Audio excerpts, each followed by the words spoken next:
Hello students, this is Neha Soni from Bharati group of college. आज ये जो सब्जेक्ट है वो है डेटा स्ट्रक्चर।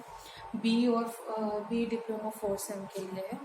हमने लास्ट क्लास में पढ़ा था कि ग्राफ थ्योरी क्या होता है और हम उसी पे अभी कंटिन्यूशन करेंगे। तो सबसे पहले आप अगर कोई भी डेटा स्ट्रक्चर पढ़ रहे हैं तो उसका एक जनरल इंट्रोडक्शन ज़रूरी है। तो आप ग्राफ के बारे में अगर हम बात करें तो graph it is a non linear data structure जिसमें आपके एलिमेंट्स क्या होते हैं, सीक्वेंस में नहीं रहते, वो होमोजीनियस हेट्रोजीनियस पैटर्न पे आपके रहते हैं, not in a sequence form. Okay, तो इस कारण से इसको नॉन लीनियर डेटा स्ट्रक्चर बोलते हैं। लीनियर डेटा स्ट्रक्चर में क्या होता है कि आपके जो डेटा एलिमेंट्स हम जो रखते हैं किसी में array stack of whatever we are using for storing the data element, तो वो क्या एक सीक्वेंस पैटर्न, एक सीक्वेंस एडजेसेंट एलिमेंट्स के साथ एक सीक्वेंस मेंटेन रहता है। बट हम बात कर रहे हैं जब नॉन लीनियर डेटा स्ट्रक्चर की, तो उसमें हम सीक्वेंस मेंटेन नहीं कर पाते हैं। इसमें क्या होता है कि आप कभी भी आपका डेटा इंसर्ट और डिलीट हो सकता है।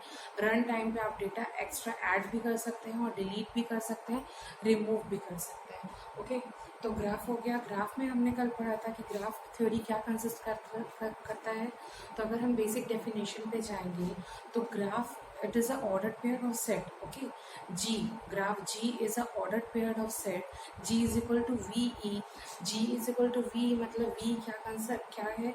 V जो है वो सेट ऑफ वर्टाइसेस है और E जो है सेट ऑफ एजेस है। वर्टाइसेस के रिगार्डिंग पे जो एजेस है वो है।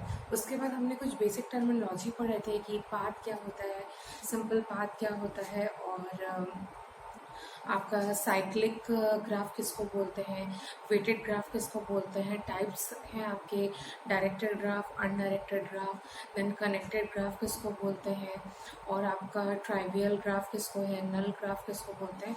तो ये सारे टर्मिनोलॉजी हमने पढ़ा था, जो कि बेसिक टर्म्स हैं। जब हम डील करेंगे तो हमको उसका नॉलेज ज़रूरी था। आज हम जो पढ़ने जा रहे हैं वो है ग्राफ को हम मेमोरी में रिप्रेजेंट कैसे करेंगे। आपके कंप्यूटर पे कहीं ना कहीं मेमोरी पे कोई डेटा स्टोर होता है, तो ग्राफ को हम अपने कंप्यूटर मेमोरी में स्टोर कैसे करते हैं। तो कंप्यूटर मेमोरी में स्टोर करने के दो तरीके हैं ग्राफ को। एक होता है आपका सिक्वेंशियल रिप्रेजेंटेशन और दूसरा है आपका लिंक्ड रिप्रेजेंटेशन।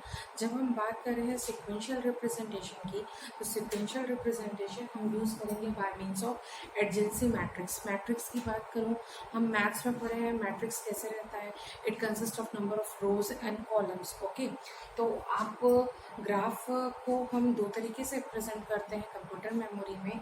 एक फॉर्म होता है वो है सिक्वेंशियल रिप्रेजेंटेशन, जिसको हम एडजेंसी मैट्रिक्स के थ्रू रिप्रेजेंट करते हैं। दूसरा है आपका लिंक्ड रिप्रेजेंटेशन, जिसको हम लिंक लिस्ट के थ्रू मेंटेन करते हैं। ओके, तो आपको लिंक लिस्ट आपका क्या है, by default linear data structure है। कहीं ना कहीं आपको एक सीक्वेंस बताना पड़ेगा कि आपका जो रूट है या पाथ है ये कैसे आप ट्रैवर्स कर रहे हो। तो इन सब चीज़ों के लिए हम क्या रिप्रेजेंट करते हैं, लिंक्ड रिप्रेजेंटेशन का काम होता है। एडजेंसी मैट्रिक्स, एडजेंसी वर्ड क्या होता है, एडजेंसी वर्ड क्या होता है कि सपोज मेरे पास एक एज है। ओके, ई आई नाम का एक एज है। सपोज अज्यूम कर रहे हैं E I is an edge. Okay, whose end points, उसके एंड पॉइंट्स ये हैं आपके वीजे और वीके। ओके, ये आपका एक लाइन है, यहाँ पे आपका दो एज है वी आई और वी जे। तो इस दोनों पॉइंट्स के बीच में हमने क्या बनाया, एक टर्मिनल नोड है ना। एक आपका इस नोड को उस नोड से जोड़ने के लिए जो टर्मिनल बना है, एज बना है, दैट इज ई आई। तो ये जो वी जे और वी के है ये क्या है, एडजेसेंट एलिमेंट्स है। मतलब ओवरऑल ये है कि कोई भी दो नोड को अपन जोड़ रहे हैं और जिस लिंक से जुड़ा है तो वो दो नोड पर्टिकुलर नोड को हम क्या बोलेंगे, एडजेसेंट। ओके, तो ये होगा आपका एडजेसेंट। हम अब डील करेंगे एडजेंसी मैट्रिक्स।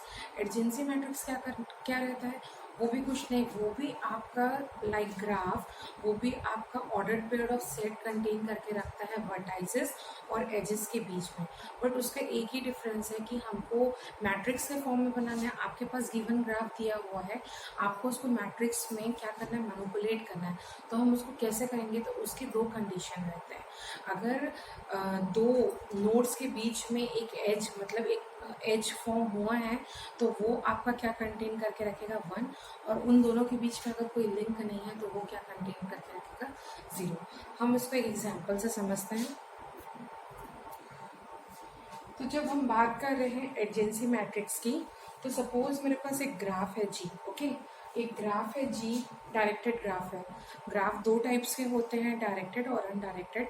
डायरेक्टेड ग्राफ में क्या होता है कि आपके दो नोड्स के बीच में एक डायरेक्शन फॉलो होता है, बाय डायरेक्शनल नहीं रहता, यूनिडायरेक्शनल रहता है। बट हम जब बात अनडायरेक्टेड ग्राफ की करते हैं तो उसमें आपके कोई पर्टिकुलर डायरेक्शन फॉलो नहीं होता है, ओके। तो that is a difference between directed graph and undirected graph. तो सपोज मेरे पास एक ग्राफ है जी, ओके, डायरेक्टेड सिंपल ग्राफ है जी, उसमें आपके कितने एम नोड्स हैं, okay, that is M vertices हैं।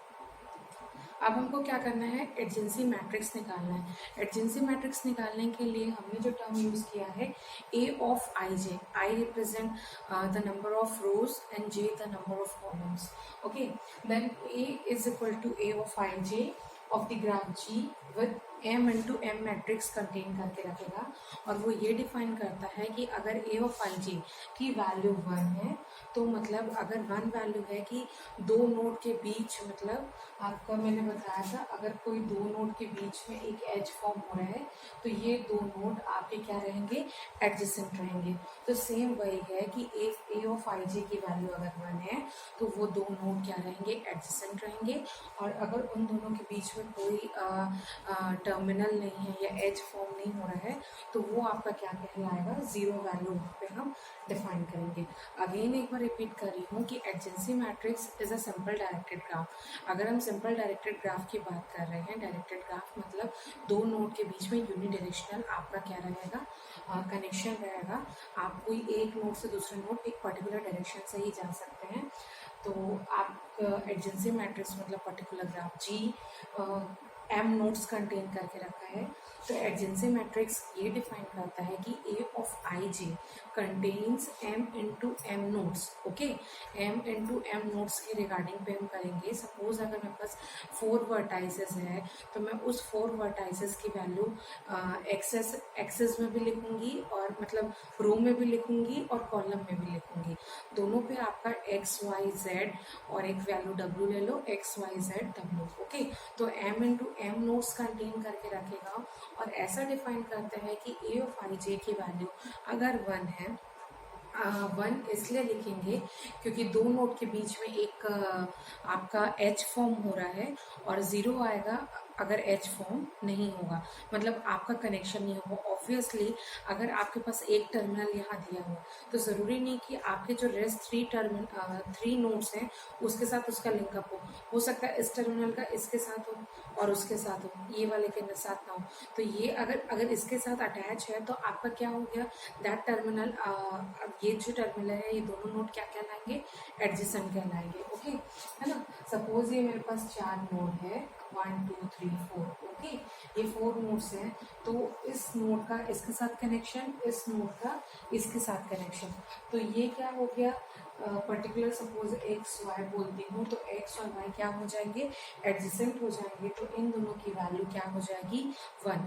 मतलब आपका एक्स से इधर एक्स वाई जेड ऐसे है, एक्स से वाई की वैल्यू क्या आ जाएगी, 1। हम देखते हैं इसको मैट्रिक्स में कैसे फिल करेंगे एग्जाम्पल के साथ। ये रहा हमारा एग्जाम्पल, ये है आपकी values X Y Z W, हमने 4 क्या लिए हैं, ये आपके क्या कहलाएंगे, नोड्स बोलो या वर्टाइसेस बोल लो, ओके। ये आपके वर्टाइसेस हैं X Y Z and W, okay. अब हमको क्या करना है, इसका एडजेंसी मैट्रिक्स क्रिएट करना है। तो कैसे करेंगे, अब यहाँ पे देखिए, अगर मैं एक्स, ये आपका रो रिप्रेजेंट कर रहा है, ये आपका कॉलम रिप्रेजेंट कर रहा है, ओके। उसके बाद हम देखते हैं कि अब इस पर्टिकुलर एक्स से कौन कौन सी वैल्यूज जा रही है, ओके। ये आपका डायरेक्टेड ग्राफ है, यूनिडायरेक्शनल है, मतलब y से x की तरफ जा रहा है, x से y की तरफ नहीं जा रहा है। तो x से कौन कौन सी वैल्यूज जा रही है, अगर आप देखें x से सिर्फ और सिर्फ w जा रहा है, ओके। तो x से सिर्फ w जा रहा है, मतलब x और w क्या है, एडजेसेंट है एक दूसरे के लिए, और उन दोनों के बीच में जो h क्रिएट हुआ है तो उसके कारण हम वैल्यू क्या लिखेंगे, 1। बाकी रिमेनिंग x के साथ बाकी वर्टाइसेस का कोई रोल नहीं है, that is x to x भी कोई रोल नहीं है, x टू y भी कोई रोल नहीं है, x टू z भी कोई रोल नहीं है। तो इन सब तीनों की जगह क्या वैल्यू आ जाएगी, 0, ओके। ये देखो हमने लिखा 0 0 0।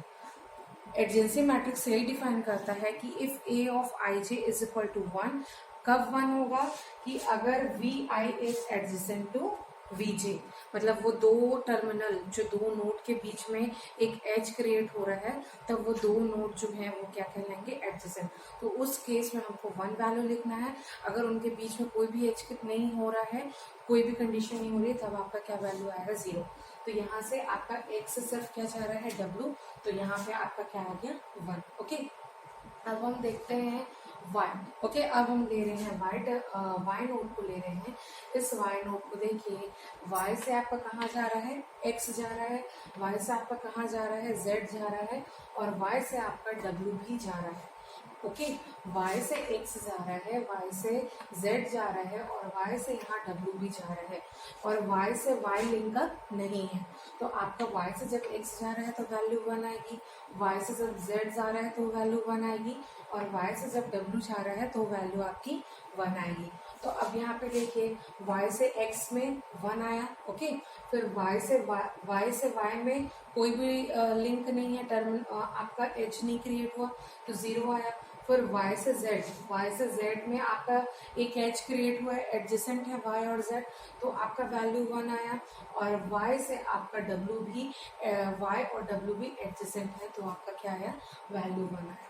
अब हम बात करते हैं z की। z से आप देखो, z से w जा रहा है, z से x जा रहा है, बाकी z से z और z से y आपकी वैल्यू नहीं जा रहे। तो z से x जा रहा है तो आपकी वैल्यू 1 आई, और उसके बाद z से x जा रहा है, z से y नहीं जा रहा है तो वैल्यू 0 आया, z से z भी नहीं जा रहा है तो वैल्यू 0 आया, और z से ये देखो ये वाली वैल्यू जा रही है तो 1 आई। तो z और w एडजेसेंट है, z और x एडजेसेंट है।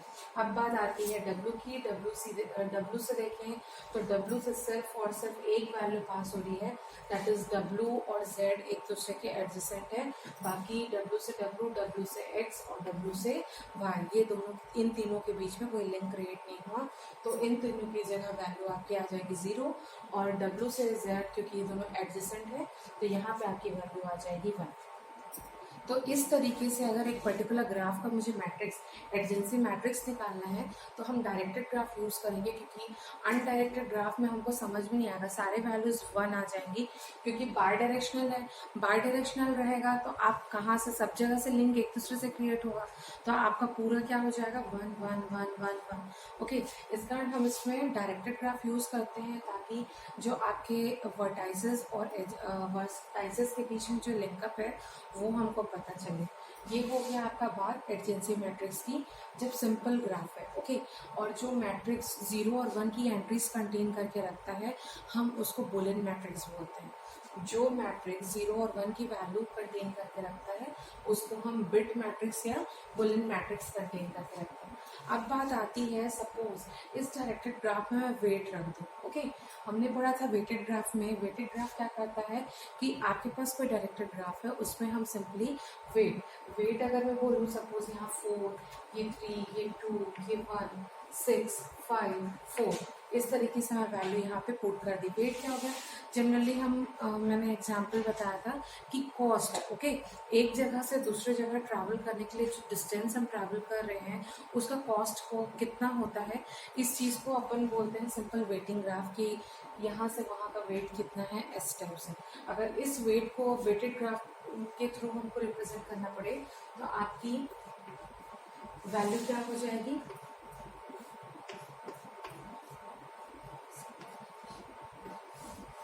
ग्राफ की। अब यहाँ पे देखिए ये तो सिंपल ही है, इसी के थ्रू बनाते हैं।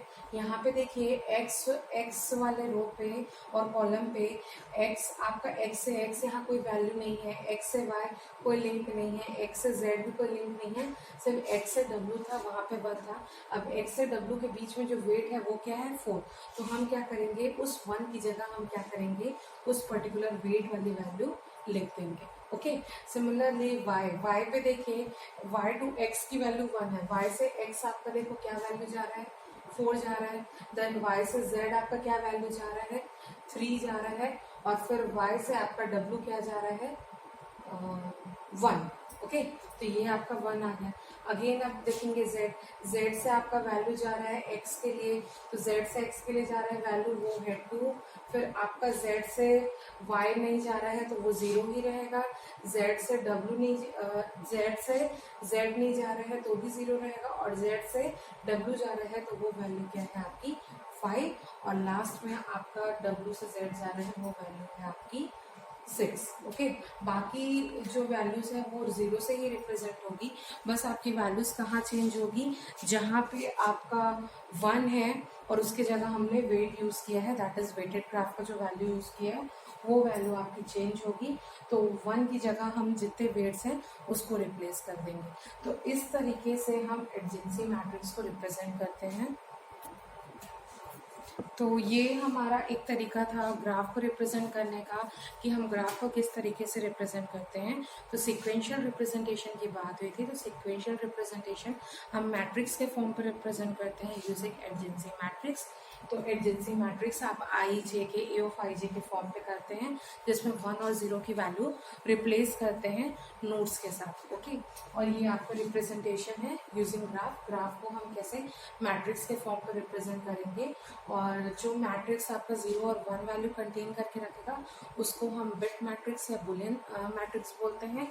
और इस 0 और 1 के फॉर्म के मैट्रिक्स को अगर वेटेड ग्राफ अगर हमको दिया हुआ है तो 1 वाली वैल्यू जिस बीच में लिंकअप है उसका हम क्या करेंगे, वेट से रिप्लेस कर देंगे।